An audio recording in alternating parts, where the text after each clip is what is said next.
Hello, everyone. Pardon me, I had some technical difficulties today. This is Professor Theodore Henderson. I am your host and presenter.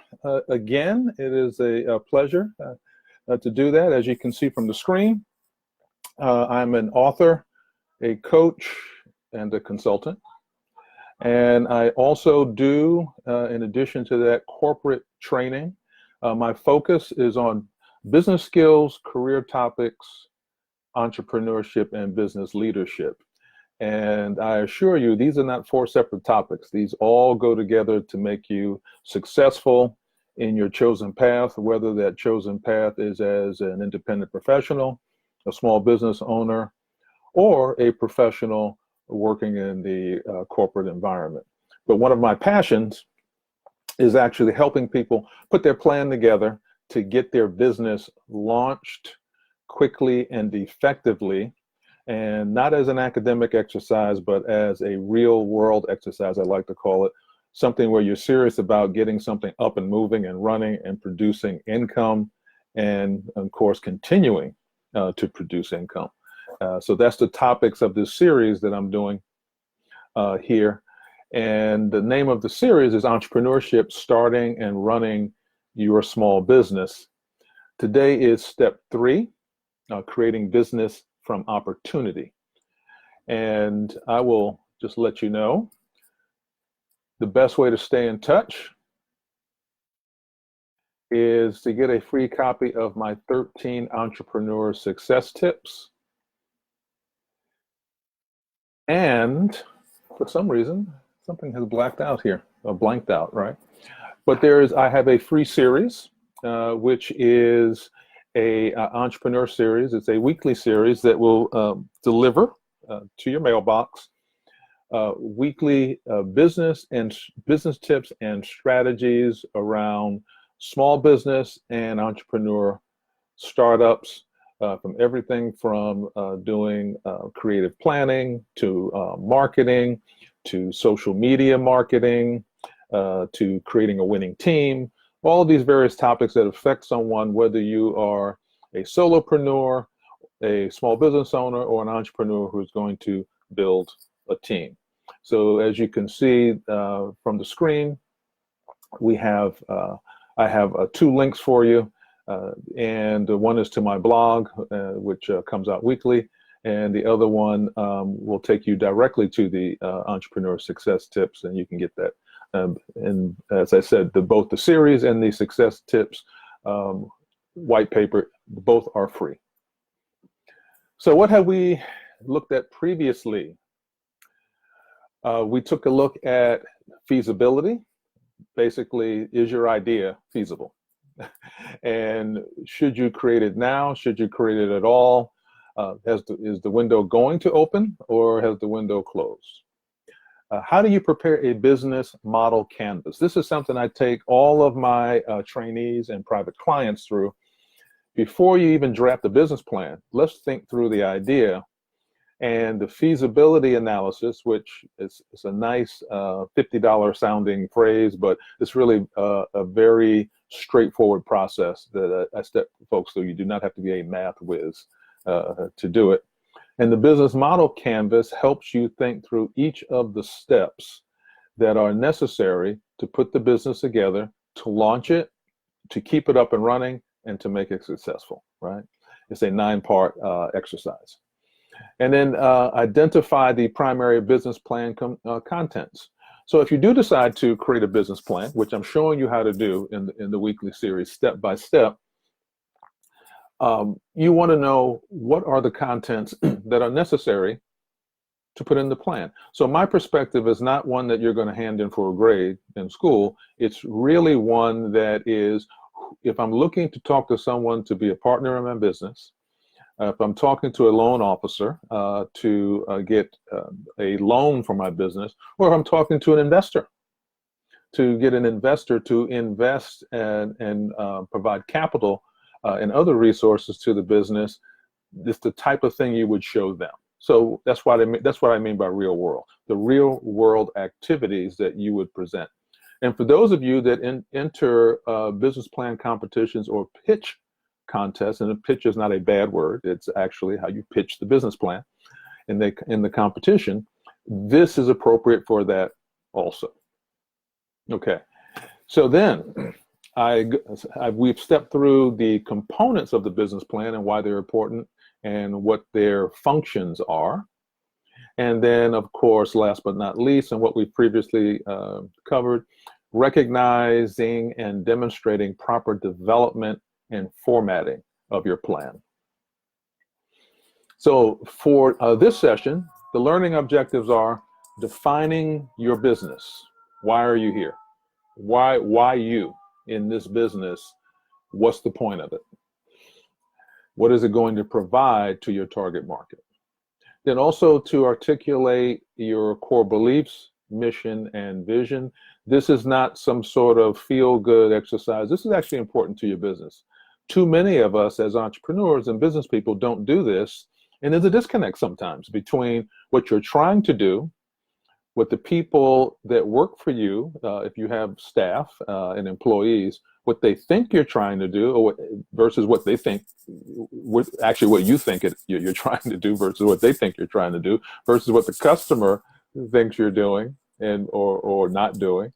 And then, of course, that other group, the investors and the loan officers and such, and those people. So when you're clear about your core beliefs, your mission, and your vision, and you articulate that both in your plan and in public-facing documentation, such as your website, it goes a long way towards people understanding why your business. Then we're going to take a quick look at your competitive advantage. And then we will also be taking a look in this step at the economics of one unit. In other words, we're going to look at proving profitability. So, creating a business from opportunity. Before I start here, actually, let me just share this with you. 1943, long time ago, but not that long ago, actually, right? A long time ago, but not that long ago. The founder of IBM, Thomas Watson, said, "I think there is a world market for about 5 computers." So before you fall out your seat laughing, he was right. In 1943, there was a world market for about 5 computers. What he was not looking at, you have to remember, that would have been the entire building, might have been a computer or an entire floor in a large building would have been a computer with the power of a smartphone today, not even, right, in terms of computation. So, only government, significant universities, giant corporations could afford one, right? Clearly that has changed. So what happened to make that change? He did not see a market for it then, and he was not looking for a market for it years from now. In other words, for him, the market didn't exist. And when I say market, we're talking about the group of people or an organization that may be interested in buying a given product or service from you. They have the resources to purchase it just because they want it. If they don't have the resources, this is part of the puzzle. And it's legal, right? They're permitted by law to do it. So they're interested in buying the product or service. They have the resources to purchase it from you, and it's a legal business, right? That's the market. That's the definition of a market that we are working with. So what happened with Apple? Right? How did we get Apple? Right? We use the phones, we use the Macs. I mean, it's part of that mix of laptop computers that we use in this world. The iPhone is part of that mix of smartphones and devices. The iPad is part of the pad and netbook or notebook devices. So, how do we get here? Right? That's the key point. We just didn't pop up one day. So we all have the myth, but let's look at the actuality. So on your screen, and this is, we're fast forwarding back in time to the 70s. We see Steve Wozniak, and he's the co-founder. We sometimes spend so much time talking about Steve Jobs that we forget about Stephen Wozniak. So back in the 70s, there were a few people talking about creating a personal computer, right? And Woz, as he's referred to by those that know him, so let's pretend we know him, right? He had a job at Hewlett Packard, right? HP, still around to this day, in the computer business, in fact. And they are a major company now, and they were a major company then. But he was also attending meetings at something called a home brew club, which was in Palo Alto. And they were basically hobbyists. They got together and they talked about various types of electronic related hobbies. And Woz's interest was in this whole desktop computing thing that was really in its infancy. And to be nice, it was in its infancy. But he was determined to build really a small personal computer to show the rest of the club members that it could be done. That was his pet project. And he was going to use existing technology, which I'm sure would have been interesting back in the 70s.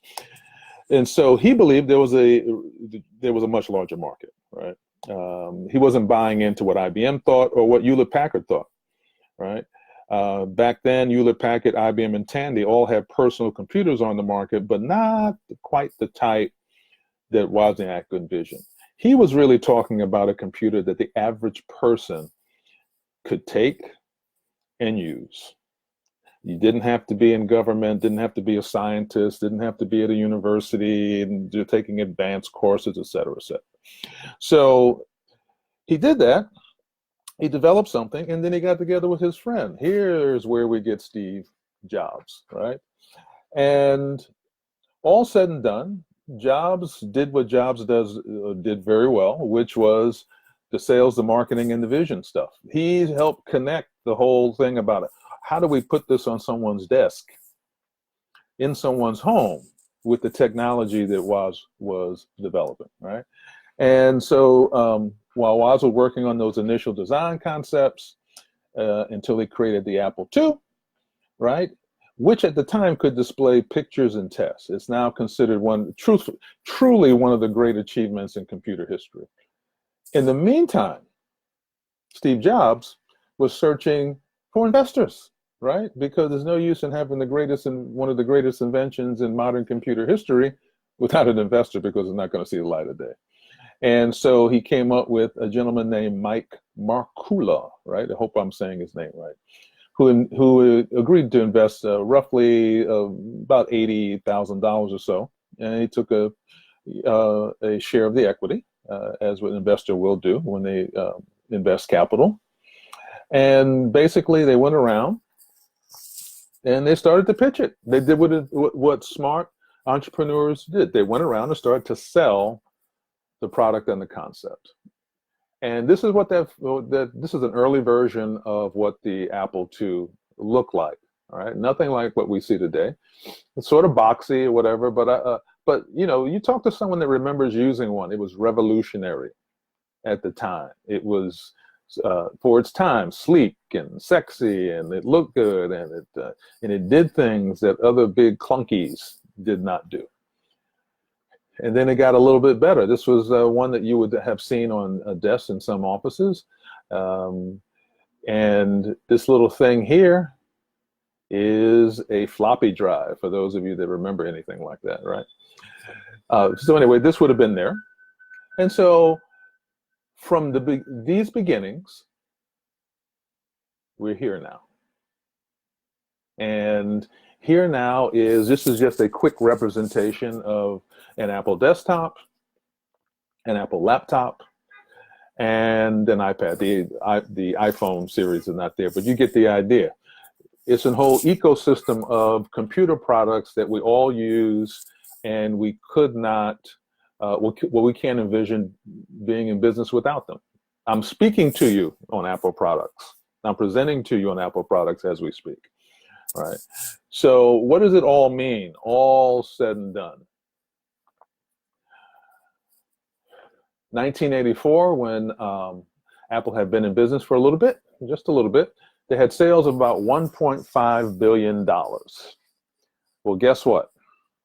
All the way up to fiscal year 2018, it's now $265.6 billion in revenue.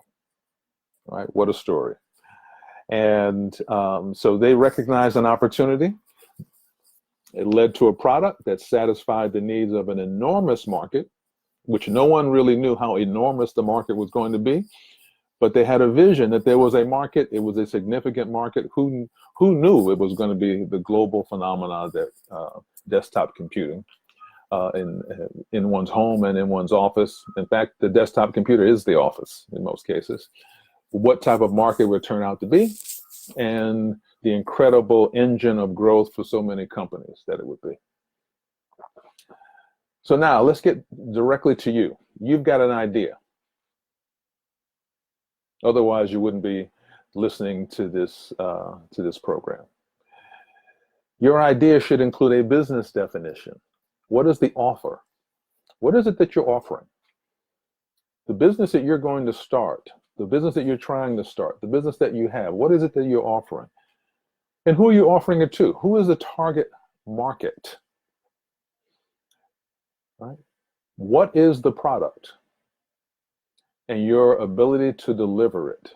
And the product can be something physical and tangible, or it could be a service, as we mentioned in the previous presentations.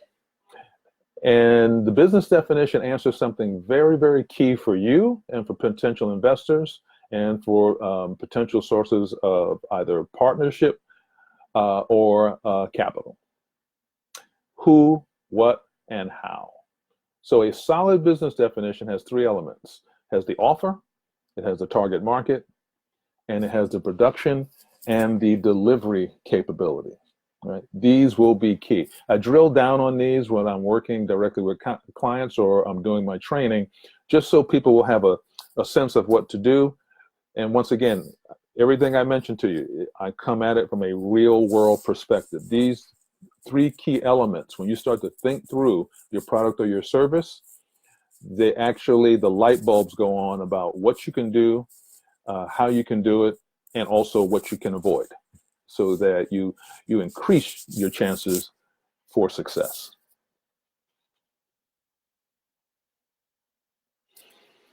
So the offer,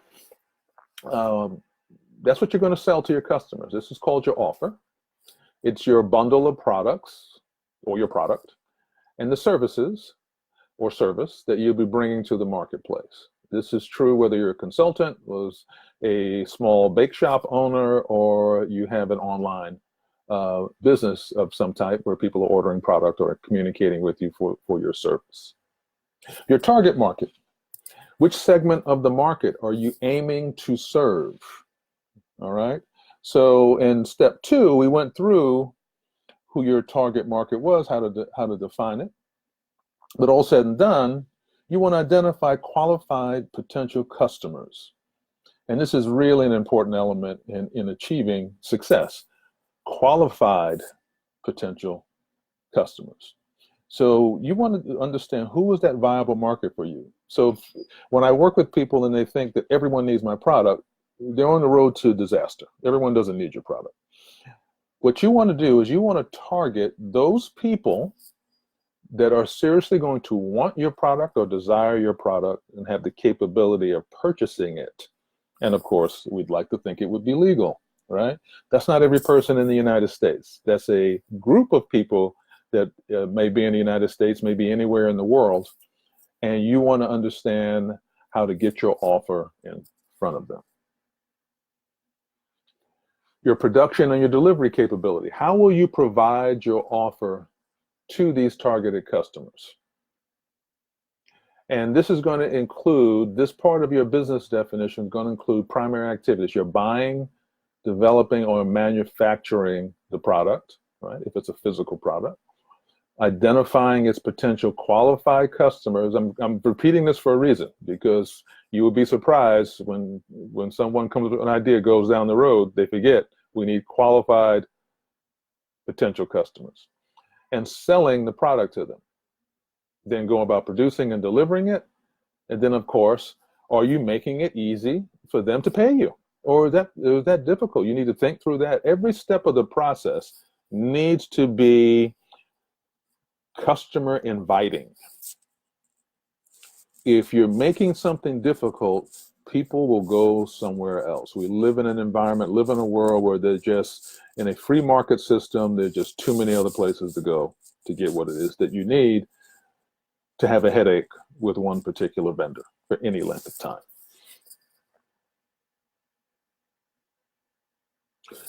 So with that, what sort of organization do you want, right? So each organization or each company has an opportunity. They can create a unique mission, vision, and culture that will be supported by core values. This is true whether you work alone or you have a business where you have employees and staff. You know, one of the parts of my business that I work on and actively engaged in, I don't know about work on is the right word anymore, but I work on people who are part of that Generation X, baby boomer category, helping them to monetize their expertise into a business or into a consulting practice, right? I do that because it's part of my experience, and I learned a lot from that experience, and also has been a very fruitful activity and adventure for me, and I am glad that I did it, because I did it after I left corporate life. And nothing against people that work in corporations, but I reached a point where I did not want to do that anymore. I was in sales and sales management. And that mission, that vision drive me, and I create a culture for myself and for the people that I work with that reflects that. We have a market we want to be of service to, and we also have an environment that we need to have amongst ourselves so that we can provide that service, right? So the organization's culture is going to be shaped according to the business environment and by the way that its employees, customers, I say staff, and other stakeholders are treated. And you're going to lead by example, all right? This is where the leadership piece comes in. You're leading by example, because the example is set by the founding entrepreneur and business owner. So core values. All right. So this is not some kind of strange new age sort of thing. And I'm not saying that to be insulting. This is really basic business, truthfully. It's the fundamental ethical and moral philosophy and beliefs that form the foundation of the organization. So I'm giving you a couple of examples here of core values. Here on the screen we see superior printing, which says we engage in business practices that affect the environment as little as possible. So they have a focus on environmental impact, right? And they want to communicate that, not just that they do superior printing, the name communicates that, but also that they go an extra step to make sure that they're minimizing their carbon footprint and their effect in other ways on the environment. Here you have an example of a place called Sheila's Restaurant. We believe in supporting local organic farmers. So if you're into organic food, you're into organic cooking, think about the extra added advantage that it has if you're a business that provides organic food and organic cooking, but you're also you're part of that organic ecosystem. You're helping to support local organic farmers. You're directly feeding into supporting your local community. People love that, right? And if you come from a positive and ethical place, potential customers gravitate towards that because they can feel that energy. So that's how your company's core values are a benefit to you, your client, and the environment around you. So Zappos, one of my favorites. Let me tell you a little bit about Zappos. We know them about shoes, but Zappos is interesting because it was founded by someone named Nick Swinmurn, right? When he became frustrated by looking for shoes. He was in the San Francisco area. So here is an incredible business, Zappos, that was founded by someone that became frustrated because they were looking for shoes. You have to love it, right? And he was looking for shoes in the San Fran area, both in the mall and online, right? So clearly they didn't have the sizes or the styles or the colors, whatever the mix was, they didn't have it. And he launched a business in '99. And then within a month or two, he relaunched it, the first thing he started as Zappos, right? And then in 2000, Tony, and I'm going to, hopefully I'm not butchering his name, Tony Xu, right, of Venture Frog Incubators. He saw an opportunity in Zappos, and he invested a little over $1 million and joined the founder there. So let's fast forward through their trials, tribulations, and successes. And, you know, they are a $1 billion brand today, right? And they include a line of handbags, clothing, other items and such, right? And so you have, in this case, a business that started because the opportunity was to decrease frustration with finding shoes. This is how you have to think as an entrepreneur, right? I'm still working on it. I'm still working on thinking that way. That if I see something that's frustrating me, I need to come up with a better way to turn that into a business. So clearly, these gentlemen were ahead of me, and possibly you too. So anyway, their core values. You're delivering shoes, but there's a core value. Remember, the business opportunity started because of frustration. Frustration drives clients away. So their core values, as you can see on the screen, delivering wow through service, right? Create fun and a little weirdness. So they want to have a certain working environment that spurs people to being adventurous and creative and open-minded. They want you to pursue growth and expansion and learning. They want a positive team environment, almost like a family. And be humble. Be successful, but be humble. So they have 10 items that form their core values, and they're very powerful items. It has nothing to do with shoes, but has everything to do with providing outstanding product, outstanding client service, and an outstanding environment to work in. I just have a couple other companies, just not to be solely retail. In this case, Dow AgroSciences and DuPont, they have core values. And one's a science company, well, they're both science companies to a degree, except DuPont. Dow Agro is focused on agricultural sciences, and DuPont's focused on chemicals and other types. But both of them, in their core values, speak to human safety, environmental stewardship, things of this nature. Are they living up to it? You know, you can be the judge of that, but they do understand that that needs to be part of their core values, given what it is that they do, which we understand now can have a significantly hazardous impact on our environment. And it's good to know companies are working towards mitigating and lessening that. So your mission. What's the mission of your business? Well, that's in your mission statement. And I'm going to give you the short version. It's a concise communication of your purpose, your business definition, and your values. So it's a concise communication. People don't want to read a lot of stuff. All right. If they're interested, they will read it, but you want to be able to get them interested in being a client or learning more about you, and the mission statement can help that, right? So it's concise, and it's a communication piece for your purpose, your business definition, and your values. So its function is to clarify what the business does. And we do that in the present, but it can also provide direction and motivation for future action, right? So it needs to be clear and compelling, but short and to the point is the key.